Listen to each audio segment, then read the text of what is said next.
चलो आज हम लोग पीरियोडिक टेबल के बारे में स्टडी करेंगे। तो पीरियोडिक टेबल में हम लोग जानते हैं कि ये आपका पीरियोडिक टेबल है। अब पीरियोडिक टेबल, ये जो पीरियोडिक टेबल बनाया गया है, पीरियोडिक टेबल ये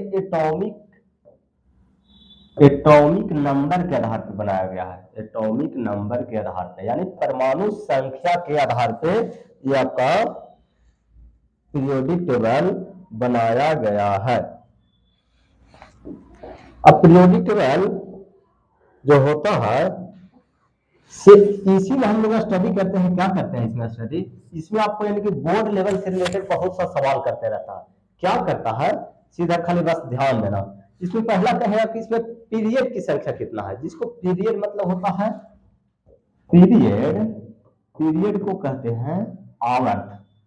और आवर्त उसको कहते हैं जो आवर्त सारणी में क्षैतिज कतार में हो।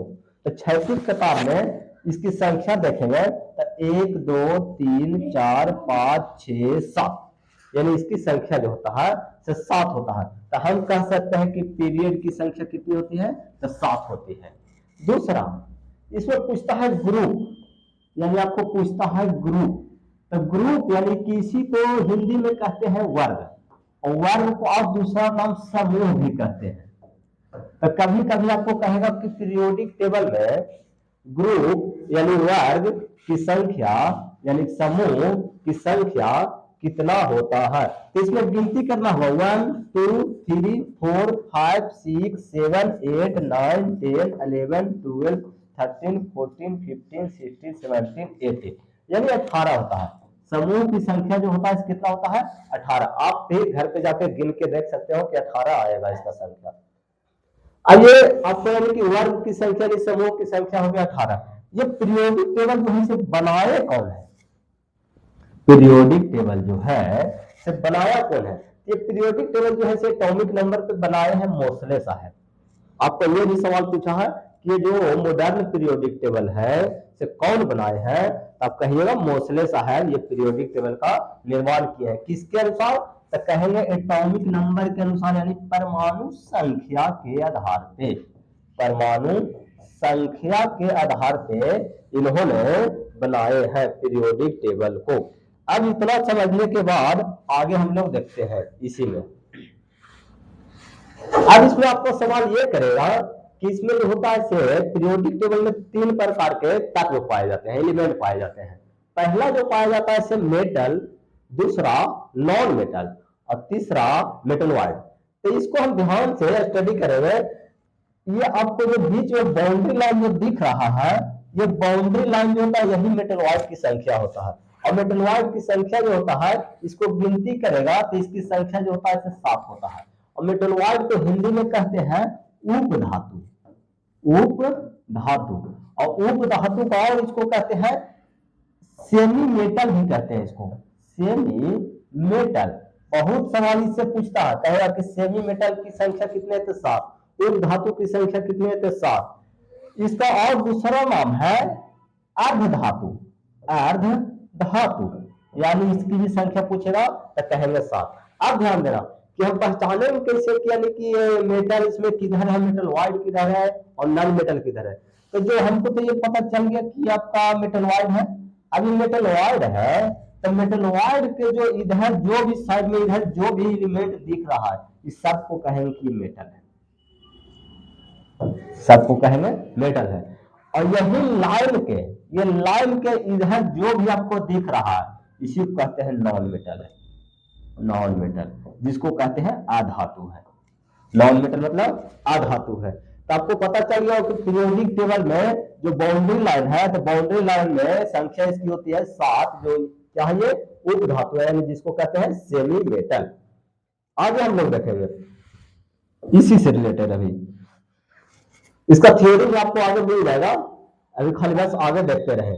अब देखो इसमें लिखा हुआ है कि ये मेटलॉइड है, देखो इधर नहीं लिखा है, इधर जो भी बचा हुआ है ये मेटल है। अब इससे रिलेटेड आपको सवाल करता है, क्या करता है कि इसमें बताइए कि कौन सा मेटल जो है से लिक्विड स्टेट में पाया जाता है।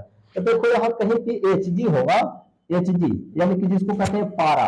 पारा जो है लिक्विड स्टेट में मेटल पाया जाता है, लेकिन कभी कभी पूछता है कि नॉन मेटल में कौन लिक्विड स्टेट में, तो कहेंगे ब्रोमीन यानी Br, जिसका एटॉमिक नंबर जो होता है 35 होता है, 35 होता है, और मेटल वाला तो होता है 80।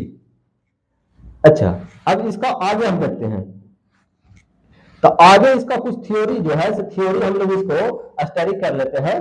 तो थ्योरी आपका यहाँ पे देखते हैं,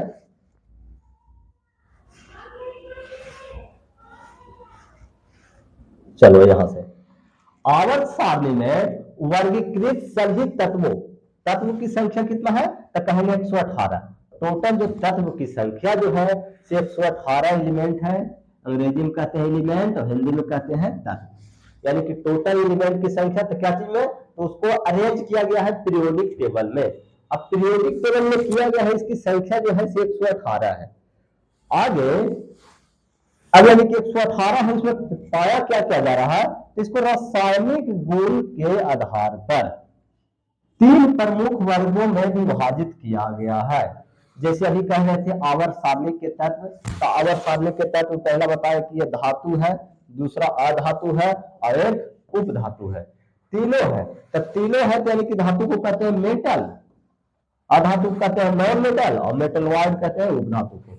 अब इसकी संख्या भी बताया था कि इसकी संख्या जो होता है 7 होता है, अधातु की संख्या जो होता है 20 होता है। पीरियोडिक टेबल में आप गिनती करके देखेगा तो इसमें 20 होता है, और मेटल की संख्या होता है 91। इन तीनों को ऐड कीजिएगा, 91 प्लस 20 और प्लस 7, तो आपको जोड़ने के बाद आ जाना चाहिए 118। देखो बताया है कि कितनी संख्या है, 118 है। तो इसी की संख्या आपको बताया है कि यानी कि इसकी संख्या जो होता है 118 होता है। आगे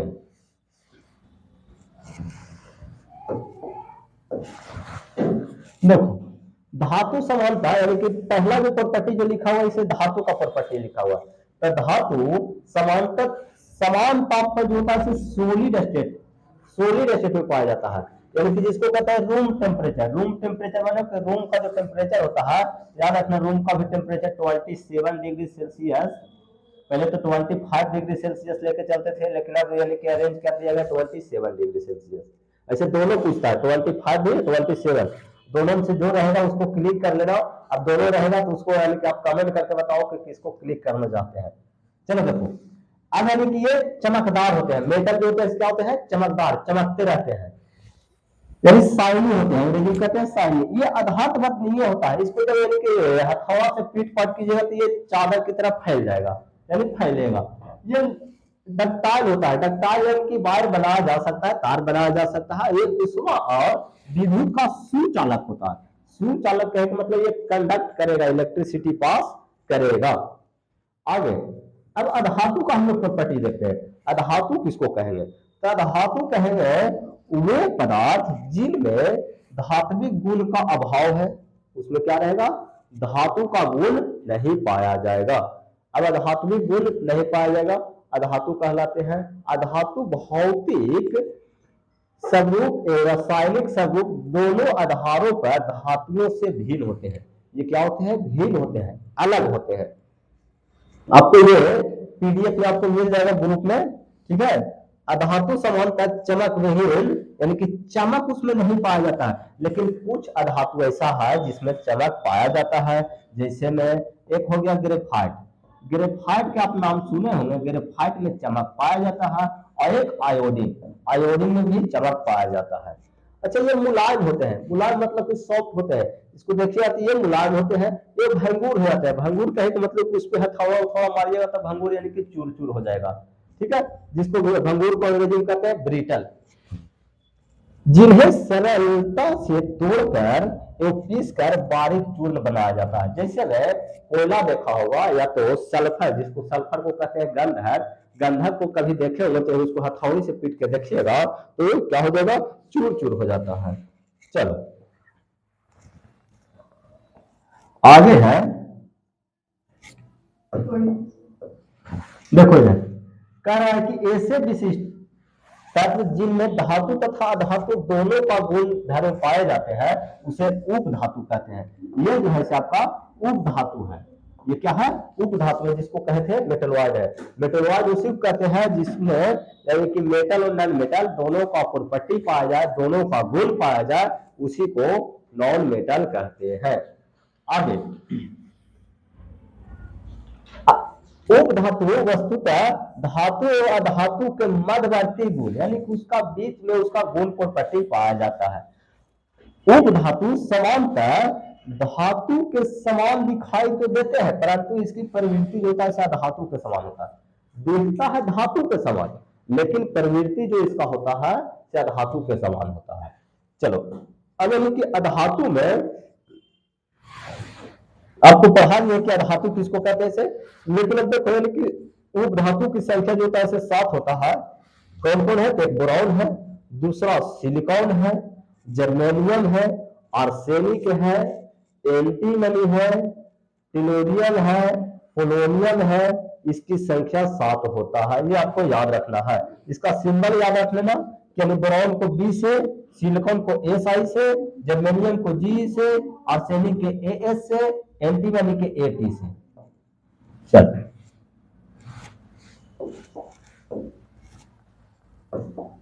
आगे देखते हैं।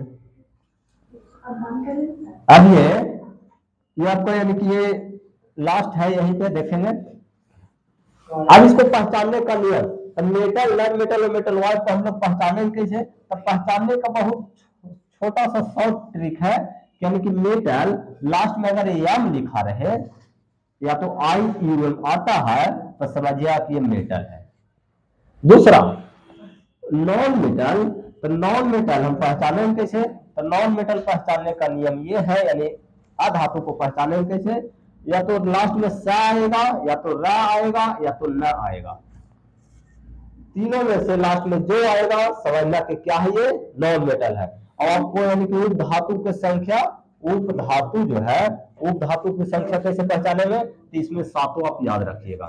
7 जो होता है 7 को रिमेंबर कर लीजिएगा, बाकी धातु अधातु आपको निकाल जाएगा। लेकिन ये इसमें भी कुछ एक्सेप्शन रहता है, एक्सेप्शन में आपको याद करना होगा। ठीक है, आगे ये कंप्लीट हुआ कि भी और है इसमें? हाँ, एक और है। अब देखो इसमें पहचाने कैसे? तो देखो पहचानने का नियम है, यानी कि क्या है, लैटिन नेम दिया हुआ है और उसका है यानी कि जैसे गोल्ड, गोल्ड को एरम कहते हैं, सिंबल होता है एयू होता है। ये वाला आपको यानी कि रिमेंबर करना है, याद कर लेना है। आगे हम लोग देखते हैं। देखो लास्ट में कहे थे कि नॉन मेटल में क्या आना चाहिए, या तो एम आना चाहिए या तो एम ही आना चाहिए। जैसे देखो यानी कि एस फास्फोरस आया है, सल्फर, हीलियम यानी यम आ गया है, यानी क्या है ये सिलेनियम यानी क्या आ गया है, यम आ गया है। अच्छा इसमें देखो